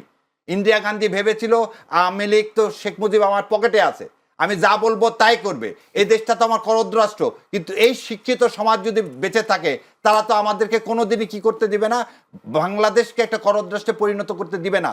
সেই থিম থেকেই তারা সেদিন এই বুদ্ধিজীবীদেরকে হত্যা করছে। এবং আমি আপনাকে আপনার মাধ্যমে সমস্ত মানুষকে বলি, নির্মল সেনের আমার জবানবন্দি বইটা পড়েন, সেখানে নির্মল সেন বলতেছে এই হত্যাকাণ্ডের সহিত ভারত জড়িত। মেজর জলিল কি অপরাধ করছিল? একটা সেক্টর কমান্ডার, তাকে কেন আপনি অ্যারেস্ট করে রাখলেন 71 সালের ডিসেম্বর মাসে? তাকে কেন আপনি অ্যারেস্ট করে রাখলেন? ভারত কেন অ্যারেস্ট করলো? সো আজকে যেটা সেক্রেটারি জেনারেল বাংলাদেশ জামাত ইসলাম, সত্য এখন বের হয়ে আসতেছে। সেই সত্যটা কি, ভারতের বিপক্ষে কথা বললেই সবাই ভাবতেছে আমরা মুক্তিযুদ্ধের বিরুদ্ধে কথা বলছি। না, মুক্তিযুদ্ধ আমাদের সম্মানিত জায়গায়, কিন্তু প্রকৃত সত্যটা জানতে হবে আমাদেরকে। আজকে আমার বুদ্ধিজীবীদেরকে হত্যা করছে ভারত, কি কারণে হত্যা করছে? যে একই কারণে আজকে হাদিকে হত্যা করা চেষ্টা করা হচ্ছে। এসএম শাহরিয়ার, এটাও তো মানুষ বলছে জামায়াত মুক্তিযুদ্ধের বিরোধী ছিল, এখন সুযোগ পেয়েছে মুক্তিযুদ্ধের বিরুদ্ধে, তারা আবার সোচ্চার হয়েছে, বিষয়টা এমনও তো আসছে কথাগুলো। আচ্ছা, আপনাকে একটা জিনিস বলে দিই, এটা নিয়ে আসছি। জনাব শফিক আহমেদ আইনমন্ত্রী ছিলেন, শফিক আহমেদ সাহেবকে চেনেন, তার ওয়াইফ ছাত্র ইউনিয়ন করতো। উনি আওয়ামী লীগের সময় 96 সালে আইনমন্ত্রী হলেন। উনি কি বলতেছেন দেখেন, আওয়ামী লীগের 33 জনকে 71 সালে বহিষ্কার করা হলো কি কারণে? তারা পাকিস্তানের প্রতি আনুগত্য প্রকাশ করেছেন। আর রাও ফরমান আলী বলতেছেন কি 88 জন টিক্কা খান সরকারের সাথে আনুগত্য স্বীকার করে সরাসরি স্বাধীনতার বিরুদ্ধে অবস্থান নিছেন।